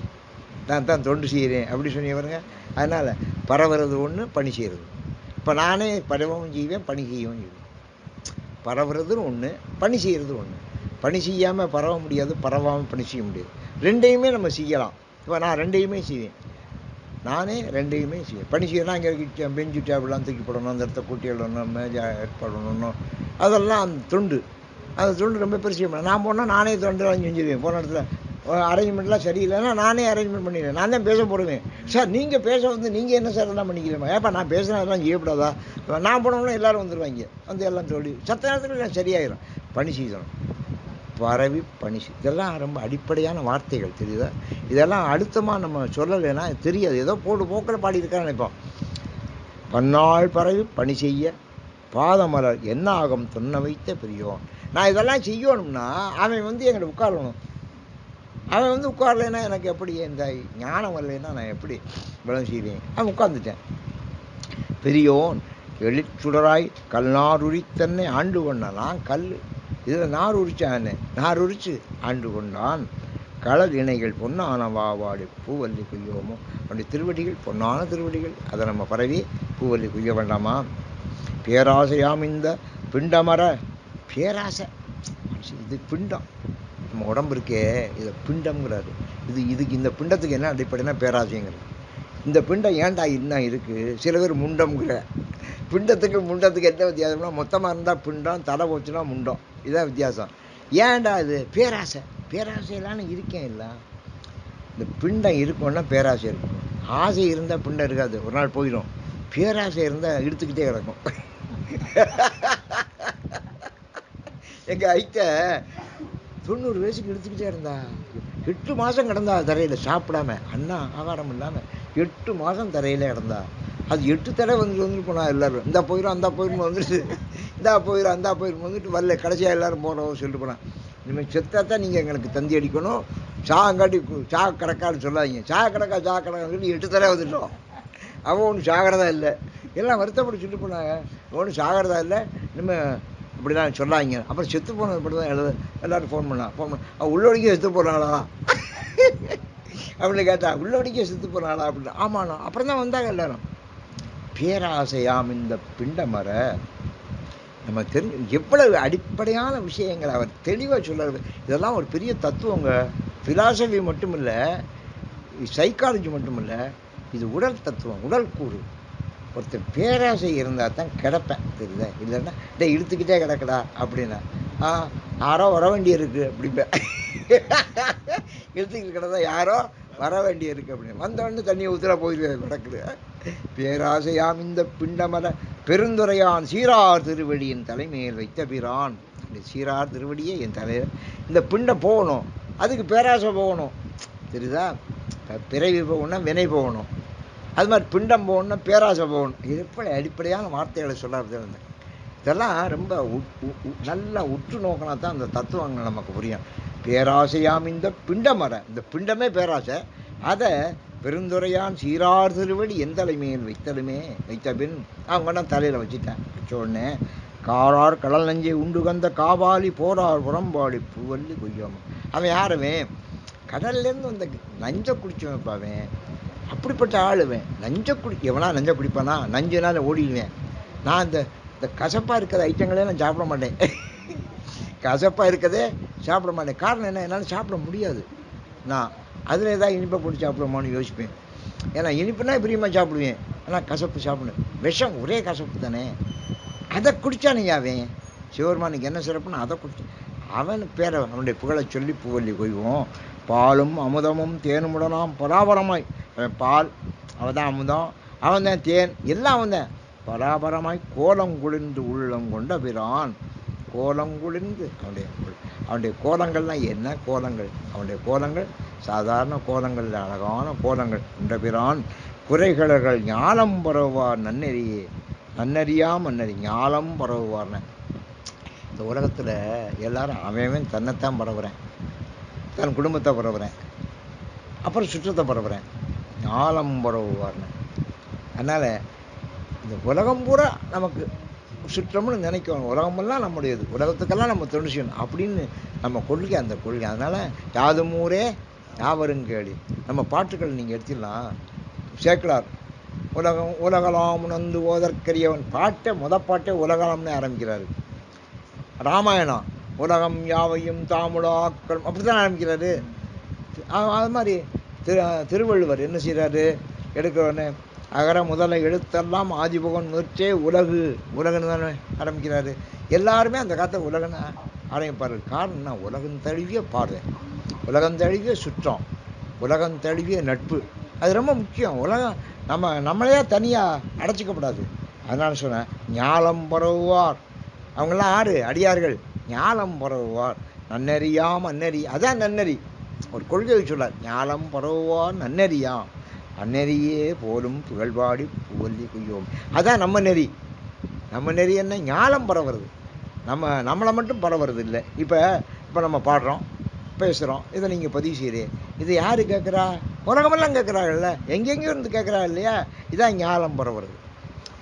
இது ஞாலம். புரியுதா உங்களுக்கு? இது ஞாலம் பரவு. திருவாசகத்தை இந்த உலகமெல்லாம் நம்ம பரப்பணும் அப்படிங்கிறதுக்கு இது ஒரு நல்ல மெத்தடு. அதான் நம்ம முத்துராமன் விரும்பி இதை செய்கிறார். நீங்கள் இதை பதிவு செய்து அனுப்புறிய. அப்போ ஞாலம் பரவா. நீங்கள்லாம் யார் இப்போ ஞாலம் பரவா புரிஞ்சுக்கணும். நம்ம இப்போ நீங்கள் செய்கிற இந்த காரியம் இது ஞானத்துக்காக, உங்களுக்காக செய்யலை. இப்போ நான் எனக்காக பேசிக்கிட்டு உட்காந்துக்கிட்டு எனக்கெல்லாம் புரியும். நான் சும்மா படுத்துக்கிட்டே படிப்பேன், உட்காந்துக்கிட்டே படிப்பேன். சரி, எவ்வளோ பெரிய விஷயத்தை சொல்லியிருக்காரு அப்படின்னு ஆச்சரியப்பட்டுக்கிட்டு இருப்பேன். அது எனக்கு. ஆனால் இது எனக்கு இல்லை. இப்போ நான் செய்கிற காரியம் அது ஞாலம் பரவார். இப்போ நம்ம செய்கிற வேலை ஞாலம் பரவுவார் நன்னறியாம். அது என்னறி, அதான் நன்னறி. ஞாலம். உலகத்துக்கு நம்ம என்ன செஞ்சோம். நேற்று ஒருத்தர் செத்து போனேன், ஒரு எம்பி. எல்லாரும் அவங்க என்னென்ன சேவை செஞ்சுருக்காரு அப்படின்னு சொல்கிறேன். எனக்கே ஆச்சரியமாக இருக்குது. நான் அந்த ஆளை பற்றி சாதாரணமாக நினச்சிக்கிருந்தேன். ஆனால் அவங்க பேச சொல்ல சரி, இந்த ஆள் நல்லா தான் செஞ்சுருக்காரு. ஞாலம் பரவுவார் நன்னறியாம் அந்நெறி. அந்த நெறியில் நம்ம போகணும். போலும் புகழ்பாடி பூவல்லி கொய்யாமோ, அவனுடைய புகழை நம்ம சொல்லுவோம். ஏன்னா அதான் நன்னெறி. அந்த வழியில் நம்மளும் போவோம். அந்த எண்ணம் வரணுங்க மக்களுக்கு. நம்ம திருவாசகம் படிக்கிற நோக்கம் என்னன்னா, ஞானம் தான் நம்முடைய நோக்கம், உலகம்தான். அதனால் உலகத்துக்குன்னு நம்ம என்ன செஞ்சுருக்கோம் நம்ம யோசிச்சு பார்க்கணும். உலகத்துக்குன்னு என்ன செய்யலாம் அப்படின்னு நம்ம சிந்திக்கணும். வானவன் மால் அயன் மற்றும் உள்ள தேவர்களுக்கும் கோணவனாயின். அவன் யாருக்கெல்லாம் ராஜா?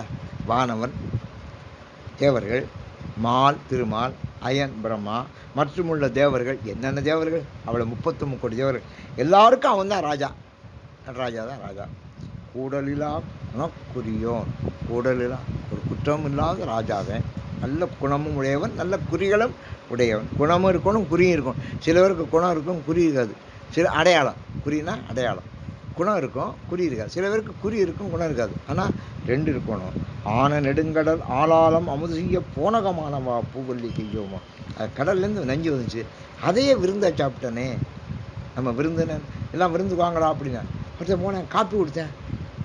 நான் காப்பி நல்லா பிரியாமல் சாப்பிடுவேன். குடிச்ச ஒரே கசப்பாக இருக்குது. என்னப்பா காப்பி இவ்வளோ கசப்பாக இருக்குது? இல்லை, இது கபசுர குடிநீர், இது கபசுர குடிநீர் அப்படின்னு. அதை போனகமாக. இப்போ நான் அதெல்லாம் இந்த பிள்ளைகள் தரும் சேர்ந்து குடிச்சிருவேன். முந்தையெல்லாம் குடிக்க மாட்டேன், இப்போ குடிச்சிருவேன். போனகமானம், அதான் நமக்கு விருந்து. போனகமானம், அதை விருந்தை சாப்பிட்டுவேன். அன்றாட நீளக்கீழ் அருமறைகள் தான் அருளி. ஆலமரத்துக்கு கீழே 4 பேர் உட்காந்து வச்சு ஜனகாதி முனிவர்கள், சனகர், சனந்தன, சனாதன, சனத்குமாரன் 4 முனிவர்கள். சிவருமான் வந்து கேட்டாங்க எங்களுக்கு சரியை கிரியை யோகமெல்லாம் வந்துருச்சு, இன்னும் ஞானம் வரல, எங்களுக்கு சொல்லித்தாங்க ஞானத்தை அப்படின்னா. அப்போ உட்காருனார். உட்கார்ந்தா தான் ஞானம் வரும், தெரியுதா? இப்போ நீங்கள் இந்த உட்காந்து கேட்குறீங்க, இது ஞானம். இப்படி போய்கிட்டும் வந்துக்கிட்டோம், நின்றுக்கிட்டும் போய்கிட்டும் வந்துக்கிட்டு இருந்தா இந்த ஞானமெல்லாம் வராது. உட்காரணுங்க அதான் பள்ளிக்கூடத்தில் உட்காருங்கிறேன். முதல்ல உட்காரு, சிவருமான 4 பேர் உட்காரு அப்படின்னா உட்கார்ந்தாங்க. அதனால் எங்கே ஆழ நிழலுக்கு ஆழ மரத்துக்குள்ள அது ரொம்ப விஷயம் இருக்குது. சாந்தினிக்காது பூரா மரத்தடியிலாங்க பாடம் நடக்குது. டாகூர் நான் போனேங்க சாந்தினிக்கா போல்பூருங்கிற ஊருக்கு போய் போனோம். கல்கட்டாவில் இந்த போல்பூர் பக்கத்தில் ரோடெல்லாம் மண் ரோடுங்க. இன்றைக்கும் மண் ரோடு தான், மாற்றப்படாது. சாதாரண கட்டடங்கள் எல்லாம் மரத்தடிலாம் பாடம் இருக்குது. இது பிள்ளைகளுக்குள்ள மரத்தடியில் உட்காந்து வேறு இருக்குல்ல வாத்தியார் உட்காந்து பாடம் சொல்லி கொடுத்துருக்காரு. மரம் தாங்க முக்கியம். மரத்தடிலாம் பாடம் நடத்தணும். இப்போ மரத்தடிக்கு வந்துட்டு அது இல்லை பள்ளிக்கூடமெல்லாம். இப்போ மரத்தடிக்கு வந்தாச்சு பள்ளிக்கூடமெல்லாம். என்ன காரணம்? பிள்ளைகளை ஒரு ரூமுக்குள்ளே உட்காந்தா 40 பேர், சின்ன ரூமுக்குள்ளே 40 பேர் உட்காந்துக்கிருக்கேன். உட்கார முடியுமா? மரத்தடியில் உட்காந்தேன், கொஞ்சம் 5 அடி விட்டு உட்காரு. எல்லாம் மரத்தடிக்கு வந்து நம்ம மரத்தடிக்கு அவ்வளோ மரியாதை இருக்குங்க. நான் தான் ரொம்ப விரும்புவேன். எங்கேயாவது போனோம்னா பேசுறதுக்கு நம்ம பேச அந்த மரத்தடிலே நடத்துவோமே அப்படிமே. ஏன்னா மரத்தடி நமக்கு ரொம்ப விசேஷம். ஏன்னா சிவருமானே மரத்தடிக்களை தான் தட்சிணாமூர்த்தியாக உட்காந்து பாடம் நடத்தினார். அதான் சொல்கிறாரு, அன்று ஆள் நீளற்கீழ் அருமறைகள் தான் அருளி. மறைகளை சொன்னார் அவருங்க. 4 வேதத்தையும் அவங்களுக்கு சொல்லிக் கொடுத்தாரு. மரத்துக்கெல்லாம் சொல்லிக் கொடுத்தாரு. நன்றாக வானவர் மாமுனிவர் நாள்தோறும் நின்றாரை ஏற்றும் நிறைகளலும். எப்போ பார்த்தாலும் தேவர்கள் முனிவர்கள் தான் அவனை நின்று ஏற்றுகிறார்கள், பாராட்டுகிறார்கள். புனை கொன்றை பொண்டாவது பாடி நாம் பூவல்லி கொய்யோமோ. அவன் கொன்ற மலர் போட்டு அதில் பொன் தாது, தங்க நிறத்தில் இருக்கும் தாது, அந்த பொடி, அதை எடுத்து நாம் பூவல்லி கொய்யாமோ. அப்படி அந்த பூ அதில் இருக்க தாது அதோடு எடுத்து அப்படி நம்ம அவனுக்கு அதை சாத்துவோம். அப்படி பூவல்லி கொய்வோம். படமாக என் உள்ளே தன்னினை போத அவை அழித்து எங்கு இடமாக கொண்டிருந்த ஏகம்பம் மேயபுரம். அவன் திரியேகம்பத்தில் உள்ளவே. அடுத்த சொல்லலாம் காஞ்சிபுரத்தை திரியேகம்பம். திரியேகம்பத்தில் இருக்கவே என் உடம்புக்குள்ள இதயத்துக்குள்ள படமாக வந்துட்டான். அவன் படமாக வந்துட்டாங்க. படமாக என்னுள்ளே இங்கே அவன் படமாக இருக்கணுங்க. வெளியில் இடமா இருக்குது, அங்கே அவன் உருவமாக விக்கிரகமாக இருக்கலாம், திடமாக இருக்கலாம். ஆனால் நம்ம உருவம் இருதயத்துக்குள்ளே படமாக இருக்கணும். நீங்கள் அப்படி நினச்சி பார்த்தா படம் தெரியும். இப்போ நான்லாம் அப்படி நினச்சி பார்த்தோன்னா எனக்கு செந்திலாண்ட முன்னால் தெரியாது, இந்த கோலம் தெரியும், காட்சி தெரியும். படமாக இருக்கணும், நம்ம மனசுக்குள்ளே படமாக இருக்கணும். ஒரு இப்போ வீர சிவாஜிக்கு ஒரு சமர்த்த ராமதாஸ்னு ஒரு பெரிய ஞானி அவருக்கு வழிகாட்டு. சமர்த்த ராமதாஸுக்கு அவன் வீர சிவாஜி என்ன செஞ்சேன், என்னுடைய குருன்னு சொல்லி அது பெரிய பல்லக்கு பரிவாரம்லாம் கொடுத்தேன். அவர் பல்லக்கில் தான் போவார். ஒரு ஊரில் பல்லக்கு தூக்கிட்டு போகிறாங்க. அப்போ பல்லக்கில் அவர் போய் உள்ளே உட்காந்துக்க திரை போட்டிருக்கு, பல்லக்குள்ளே இருக்கார். அப்படி இருக்கிறபோது அதை ஒரு இந்த கம்பை பிடிச்சி போகிறாங்கல்ல, அவங்களோட ஒரு அடியார் ஒருத்தர் வந்து பிடிக்கிறேன், தெரியுதா? ஒரு அடியார். அவர் சமர்த்த ராமதாஸ், இவன் கனகதாசன்னு பேர். இவன் சாதாரண ஏழை எளிய குடும்பம், எஸ்சின்னு சொல்லுவாங்க, அது சேர்ந்த கனகதாசன் இவன் வந்து பிடிச்சிட்டு போகிறேன். இது அவருக்கு தெரியாது. அவர் இப்போ நம்ம பெருமான் நினச்சா அவர் இப்போ கோயிலில் இருப்பார், நம்ம அவர் நிலைமை அப்படின்னு நினைக்கிறாரு. சுவாமியை நினைக்கிறாரு, ஒரு ஊர் சாமியை நினைக்கிறாரு. ஒரு ஊர் சாமியை நினச்சா அவருக்கு எப்போவும் தெரியும், அந்த சந்நிதி தெரியும், சுவாமி தெரியும், அபிஷேகம் பண்ண தெரியும், எல்லாம் தெரியும். இப்போ சாமி தெரியலை. உடுப்பி சாமியை நினைக்கிறாரு, உடுப்பி சாமி தெரியலை,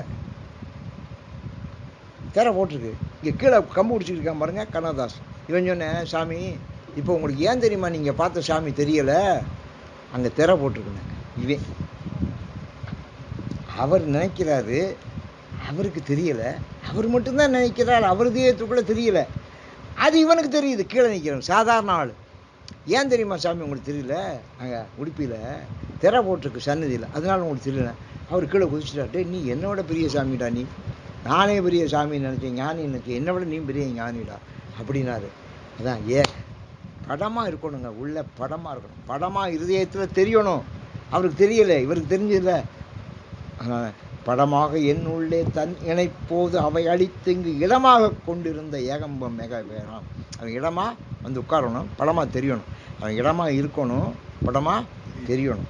தடமாறு மதில்களிலே அம்பலமே தானிடமா நடமாடுமா வாடி பூவல்லி கொய்வோமா. அவன் தில்லையில் நடமாடுகிறான், அவனை நினச்சி நாம் பூவல்லி கொய்வோம். அங்கி அருக்கன் இராவணன் அந்தகன் கூற்றன் செங்கன் அரி அயன் இந்திரனும் சந்திரனும் பங்கமில் தக்கனும் எச்சனும் தம் ரிசெடிய பொங்கிய சீர்வாடி பூவல்லி கொய்யாமல். இந்த பாட்டு பூரா தட்சனுடைய கதை தான். அந்த யாகத்துக்கு வந்தவன் அங்கி, அங்கினா தீ கடவுள், இதுதான் தீ கடவுள். அங்கி அருக்கன், அருக்கன்னா சூரியன். ராவணன், ராவணனையும் தானே இவர் அறுத்தார் சிவபெருமான், அவனுடைய தலையை பிடிச்சி அமுக்கினார்ல. அப்புறம் அந்தகன் யமன், கூற்றன், அந்தகன்றது அந்தகாசுரன், கூற்றன்னா யமன், செங்கன் அரி அயன், அரினா திருமால், அயன்னா பிரம்மா, இந்திரனும் சந்திரனும் எல்லாரையும் போட்டு அவரை அழிச்சார்ல. பங்கமில் தக்கனும் எச்சனும் தம் வரிசையில் எல்லாரும் இவ்வளவு பேரும் சிவபெருமானால் பாதிக்கப்பட்டவர், சிவபெருமானை எதிர்த்து சிவபெருமானால் பாதிக்கப்பட்டவர். அவருடைய பரிசடிய அவருடைய தீமைகள் அழியும்படியாக பொங்கிய சீர்பாடி பூவல்லி கொய்வோமா. அவருடைய சிறப்பாக நாம் பாடி பூவல்லி கொய்வோம். தின்போர் விடையான், அவங்கள்ட்ட இருக்க காலை இருக்கே அறம்னு பேர். ஆனால் போருக்கு புறப்பட்டுச்சுன்னா எல்லாரையும் அசைச்சிடும். போர் விடையான், போர் ஆளக்கூடிய ஒரு விடை, அது அறம்ங்கிற விடையில் தான் இருக்கேன். சிவபுரத்தார் போர் ஏறு, சிவபுரத்தில் தேவர்களுக்கு முன்னால் அவன் தான் சிங்கம், போர் ஏறுங்க. இப்போ 2 இடத்துல போர் சொல்கிறதுல அவனுடைய சிங்கமும் அவனே சிங்கம், அவன் ஏறுற காலையும் சிங்கமான காலை. அப்புறம் மண்பால் மதுரையில் பிட்டமுது செய்தருள். அவ்வளோ பெரிய வீரன் மதுரைக்கு வந்தேன். ரொம்ப எளிமையாக ஒரு கூலியாளாக வந்தான், தலையில் கூடையை போட்டுக்கிட்டு வந்தேன் வந்திக்காக. பிட்டமுது செய்தருள். புட்டு இருக்கிற உணவுலேயே சாதாரணமானது புட்டு, அதை அமுதமாக சாப்பிட்டாங்க, அமிர்தம் சாப்பிட்டாங்க. இங்கே வந்து புட்டையே அமுதமாக சாப்பிட்டான் கூலியாளாக வந்து மதுரையில். தண்டாலே பாண்டியன் தன்னை பணி கொண்ட பாண்டியன் ராஜா, அவன் என்ன பண்ண, அவனை முதுகில் ஏண்டா வேலை பார்க்காம இருக்க அப்படின்னு அடித்தார். அவனுக்கு பணி கொடுத்தார் இவர், அவனுக்கு இவர் பணி கொடுத்தார், ராஜாவுக்கு இவர் வேலை கொடுத்தாரு, அவன் அடித்தான். அதனால் புண்பாடல் பாடி நாம் பூவல்லி கொய்யோம், அவன் அடித்தான், அதனால் அவனுக்கு முதுகில் புண் ஏற்பட்டது, அந்த புண்பட்ட பாடலை நாம் பாடுவோமே அப்படின்னு பாடி பூவல்லி கொய்யோம். அதான் அரசரடின்னு உங்களுக்கு அன்றைக்கி நான் சொன்னேன். முன்னாய மாலையனும் வானவரும் தானறியா பொன்னார் திருவடி. அந்த காலத்தில் மால் அயன் திருமால், மாலும் அயனும் சேர்த்து தான் வரும். மாலும் அயனும், திருமாலும் பிரம்மனும், வானவரும் வானவர்கள், தானவர்கள் அரக்கர்கள், பொன்னான திருவடி தாமரியா. சிவருமானுடைய திருவடி அவர்களெலாம் பார்த்தாங்களா? அவர்களெல்லாம் பார்க்கலையே. ஆனால் போற்றுவது என்னாக முள்புகுந்து ஆண்டு கொண்டான், என் உள்ளே போயிட்டேன், என் இருதயத்துக்குள்ளே போயிட்டு ஆண்டு கொண்டான், என்னை ஆட்சிகிறானே. இளங்கனியாம் பன்னாகம்பாடி நாம் பூவல்லி கொய்யோம். அந்த சிவருமான் அணிந்திருக்கக்கூடிய நாகம், பல நாகங்கள் எங்கெங்கெல்லாம் இருக்க, கையில் கட்டியிருக்கேன், கழுத்தில் கட்டியிருக்கேன், தலையில் தூக்கி போட்டிருக்கேன், நாகத்து தோளில் போட்டிருக்கேன், எங்கே பார்த்தாலும் இடுப்பில் நாகத்தை தான் கட்டியிருக்கேன். அதனால் பன்னாகம்பாடி அந்த நாகத்தையெல்லாம் பாடி நம்ம பூவல்லி கொள்வோம். சீரார் திருவடி துஞ்சிலம்பு சிலம்பொலிக்கே ஆறாத ஆசையதாய் அடியேன் அகமகிழர். தின்சிலம்பு சீரார் திருவடியில் சிலம்பு அணிஞ்சிருக்கேன், அந்த சிலம்பு ஒலிக்குது, அந்த சிலம்பொலியை நான் கேட்கணும்னு ஆசைப்பட்றேன். ஏன்னா அந்த வந்து சேரமான் பெருமாள் நாயனாருக்கு அந்த சிலம்பொலி கேட்டு தான் வீட்டில் பூஜை பண்ணார். பூஜை பண்ணுற போது அந்த தீபங்காற்றோடு மணி அடிப்பார், தீபங்காற்றோடு மணி, அந்த மணிச்சத்தம் கேட்டால் வீட்டில் இருக்கிற அந்த தீய சக்திகள் விளையிடும். நாங்கள் சாமி கும்பிட்றோது மணி வீடு பூரா மணி அடிப்பேன், தீபங்காற்று வீடு பூரா மணி அடிப்பேன். என்ன காரணம்னா எங்கேயாவது தீய சக்தி இருந்தாலும் போயிடும், மணி அடித்தா தீய சக்தி. 2 விஷயத்தில் தீய சக்தி எல்லாம் போங்கிறேன். ஒன்று மணி அடித்தா போயிடும், இன்னொன்று எங்கேயெல்லாம் ஒளிச்சத்தம் கேட்குதோ அங்கெல்லாம் போயிடும். அதனால தான் அந்த காலத்தை கல் வச்சு கோயில் கட்டினா. அப்போ 100 பேர் உட்காந்து ஒளி அடிப்பேன், 100 பேர் 500 பேர் 50 பேர் ஒளி அடிச்சுக்கிட்டே இருப்பேன், சத்தம் கேட்டுகிட்டே இருக்கும். அதனால் அந்த ஊரில் உங்களுக்கு தீய சக்திகளே இருக்காது, ஒளி அடிப்பேன். இப்போ எல்லாம் காங்கிரீட் தான் அள்ளி கொட்டுறாங்கிறேன், எல்லாம் அள்ளி கொட்டுற வேலை தான் இருக்குது. டொர்னு சத்தம் போட்டு அள்ளி கொட்டு. என்ன வீடு 50 வருஷம் 10 வருஷத்துக்குள்ள விழுந்து வச்சு வந்தா மகாராஷ்டிராவில் ஒரு வீடு 4 மாடி கட்டடம். அந்த காலத்தில் அப்படி இல்லை, கல் தானே, அவ்வளோ கருங்கல் 1000 வருஷமாக நிற்குதே.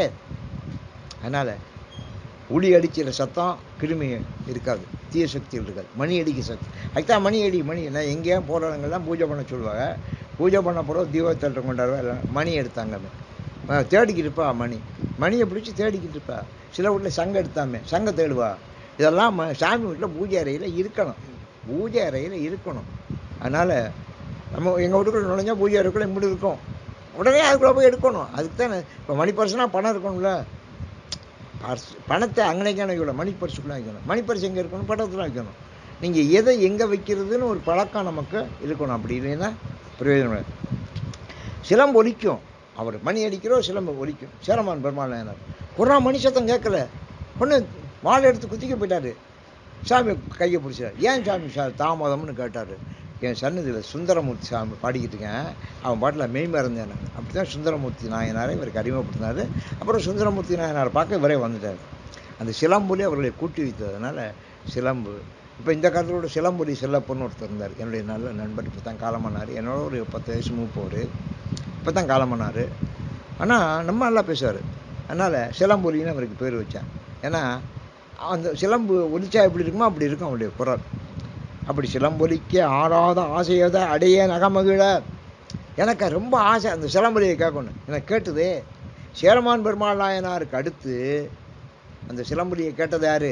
மாணிக்க வாசகர் தான். அகமகிழ தேராண்ட வீதி பெருந்துரையான். பெரிய தேர் ஓடும், பெரிய வீதி எங்கே? திருப்பெருந்துறை. அந்த வீதியில் போகிற அவன் திருநடம் செய் பேரானந்தம் பாடி பூவல்லி கொய்யோம். அவன் ஆடுறதுன்னு சாதாரணமாக எவ்வளோ பெரிய ஆனந்தம், அதை சொல்லி நம்ம பாடுவோம். பூ கொல்லுவோம். அத்தி உரித்து அது போர்த்தருளும் பெருந்துரையான். அத்தினா யானை, யானையை அஸ்தினாபுரம்னு சொல்கிறோம்ல, அஸ்தினாபுரம் அதே இப்போ இருக்க டில்லி. அஸ்தினாபுரம். அத்தினா யானைன்னு தான், யானை மாதிரி அந்த ஊர். அத்தினா அஸ்தி, அஸ்தினாலும் அத்தினாலும் யானைன்னு அர்த்தம். அஸ்தினாபுரம்னு ஏன் பேர் வந்துச்சுன்னா அது யானை மாதிரி அந்த ஊர். அவ்வளோ பெரிய ராஜ்யம் அந்த காலத்தில், யானை மாதிரி ஒரு பெரிய ராஜ்யம். அதனால் அஸ்தினாபுரம் என்று பேர் வைத்தான். அத்தி உரித்து, யானையை உரிக்கிறது ரொம்ப கஷ்டம், அதை உரிச்சானே.